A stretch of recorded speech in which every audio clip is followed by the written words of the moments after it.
James, Deputy Trent Ferris, Public Information Officer for the York County Sheriff's Office. Thank you for being here today for this news conference, because it is a very important day to be able to tell you about an operation that we had over the last couple of months and weeks.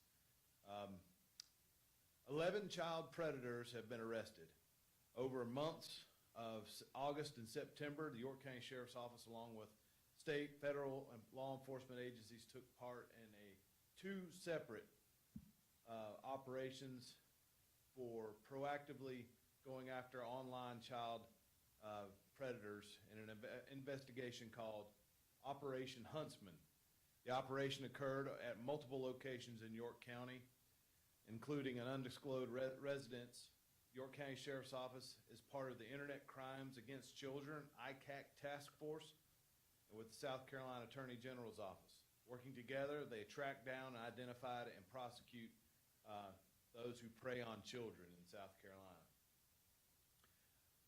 At any given time, 25 to 40 officers, analysts, and staff members closely monitored numerous social media platforms and were contacted by the suspects. All 11 individuals were referred to as travelers and actually arrived at undercover locations set up for the operation. They believed that they were traveling to meet a minor for a sexual encounter. These minors, they expected to range from 10 to 16 years old.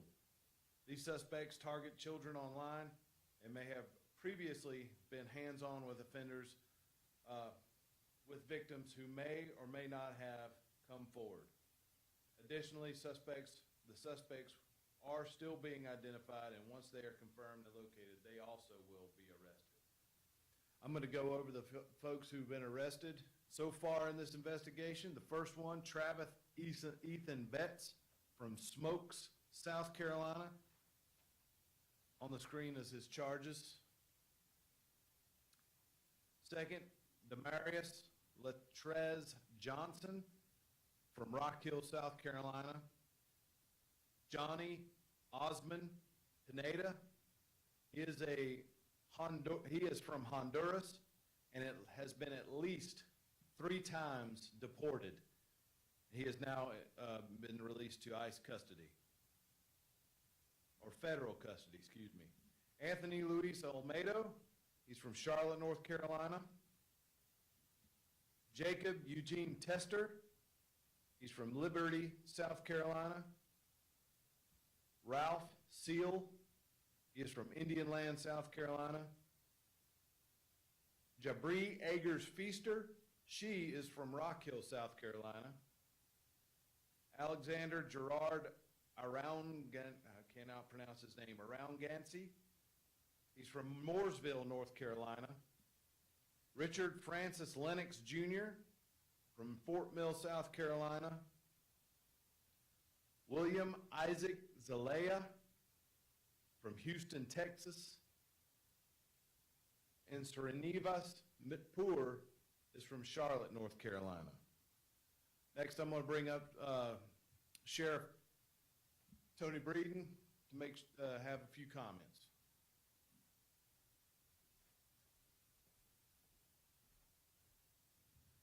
Now, I just want to thank the partnership, especially with the FBI and our guys, and you can't do this without these partnerships. And our analysts, you can't describe how hard they work to make it happen, and our people that pour hours and hours and hours into this and do all they can to try and aggressively pursue some of these people. And I've said it before, I believe that we are in a battle of good versus evil. I've said it. And I think that the normalization of this deviant behavior has us where we are. And we're very fortunate here at the county that have people that want to aggressively pursue some of these people. And I think that we have some people here, they don't care about the hours, they don't care about how long it is, they don't care what the sacrifices are. They want to find these people at all costs. And I think it's the commitment that they all have that what makes something like this successful. And the county is just extremely grateful for everything they do. And once again, you can't do this without especially our federal partnerships that make this available and make it easy for us to do these things. But once again, it's the desire that they all have. And, and I had made it clear that there's nothing more important than protecting our kids.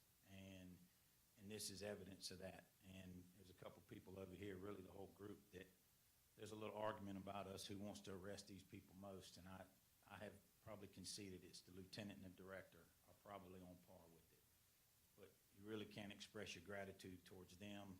And then also the people that you don't see. There is countless other undercover people, other units that we had that were out here hours and hours and hours during this operation and never once complained about going home, never said a word about it, whether it was late, after time. None of it mattered as much as it was trying to find these people. So our gratitude is really owed to them and the partnerships that we have, and thank y'all so much.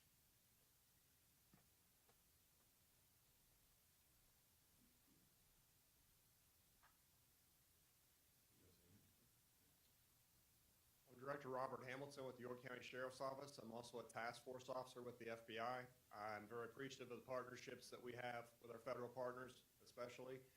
They facilitate, make this possible, but I am most thankful for my teammates on the Internet Crimes Against Children Task Force and here locally at the Sheriff's Office, and the fact that we do have a tireless desire to end this predation on our youth, which, as you can see, ranges in ages in these suspects from 18 years of age all the way up to 60, I believe was the oldest. 63.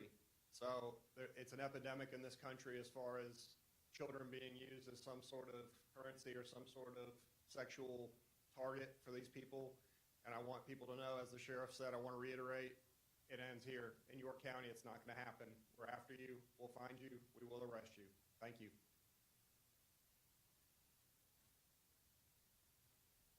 All right, we'll take a few questions if you have them.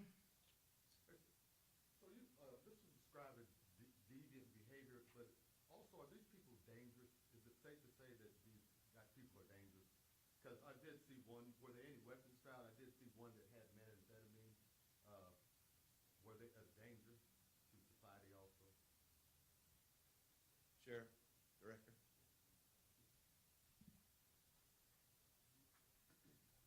And I'm sorry, the question was what now again about the weapons? Yes, were there other things found, and is it safe to say that these people were dangerous outside of being deviant behavior?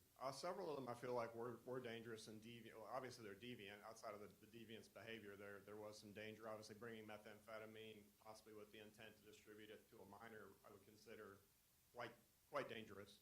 And I've seen it in the past where that has been a move that these individuals have done to bring some sort of illicit narcotic to a scene and try to drug the child or give it to the child. So yeah, I would definitely add that. I would think the majority of them were dangerous. Would anyone disagree? Yeah, you also have to understand that they didn't come here to look online or to just share pornography. They were coming here to interact with a child.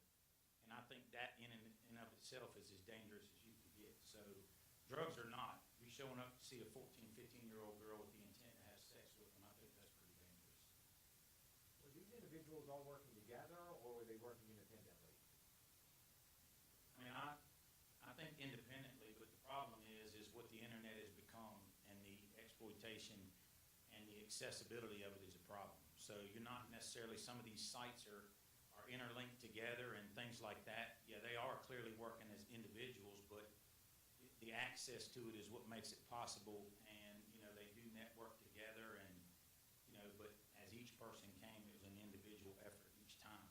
But collectively, it's part of an overall, like I said, a societal problem that we've normalized it to the point to where there's that many people think it's okay to do it.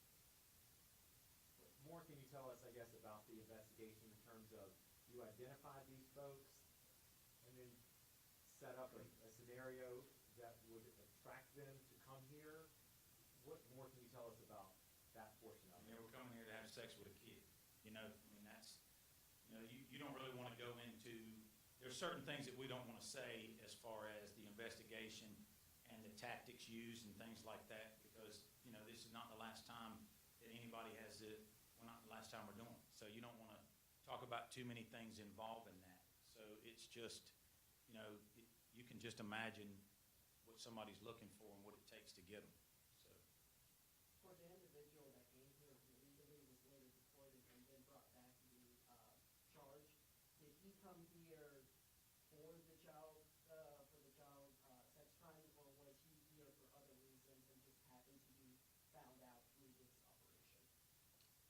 came to have sex with a child, he came to have sex with a child, and it was later found out his immigration status. He is currently in federal custody. He has been charged federally, as Travis Betts has also been charged federally. You asking if he came from Honduras that night to do it? Is that what Well, you- not that night, but obviously there for child sex. That evening, yes, he came to have sex with a child. I saw a woman in there. How unusual it is for women to be caught up in these types of things? You want to take that one, sir? Okay, sir. Actually, that individual identifies as a female, yes, sir. I don't know how else to go into it other than identified as a female. But the chats suggested otherwise, so we were expecting someone else to show up at the time, if that makes sense. Were there any weapons recovered in any of this? I don't recall any, no, sir. But in the past, we have had rape kits, weapons, things like that, that have been brought with them. But in this operation, I don't recall any. I know, again, you cannot go into detail, but as far as you know, in these cases, no physical activity took place With a child? with the child. Well, that's the benefit of us doing this undercover operation, because it prevents that from happening. We try to offer a buffer to keep an actual child from being victimized. They're coming in the anticipation of meeting a child, but they're actually meeting us. Is there any specific meaning behind the name, the operation name? Lieutenant, would you like to comment? Microphone.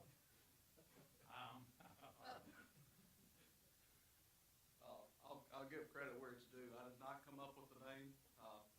Another police officer at this agency did. Huntsman is the person that rescues Little Red Riding Hood. So it was an idea to throw a name out so that we can file the paperwork properly.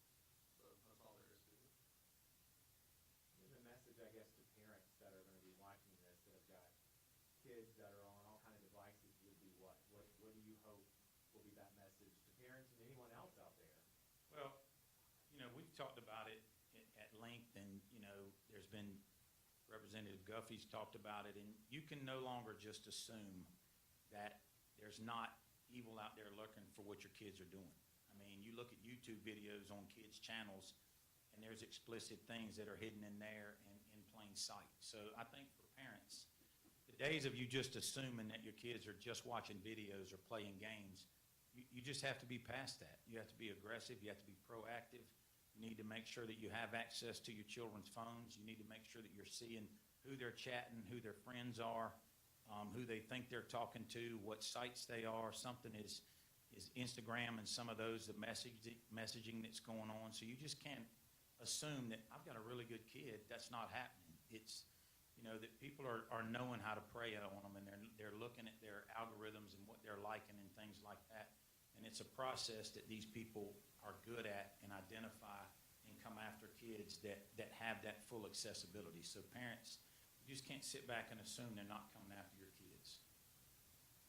Some of the goals of these folks, maybe trafficking, children, did that ever come up in an investigation? I mean, I think that, I mean, I can't speak specifically to the ultimate intent. I know that evening they were intending to have sex with a child. So as far as if there was an intent for further human trafficking following that, I'm not aware of anything at this point, but you couldn't rule it out because they're coming where they think the child is alone. They're not coming to eat dinner with the parents and all that. So you could certainly, it could progress to that and you wouldn't know. But, I mean, that's obviously an option or something that you would have to consider. Was there any kind of drug-related charges associated with these arrests?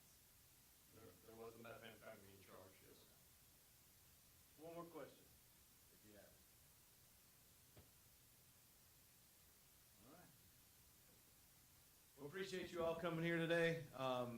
This is being streamed on live on our social media pages, so if you need any additional information, you can get that from me or online, and I'll have all the other information about the charges on the people for you.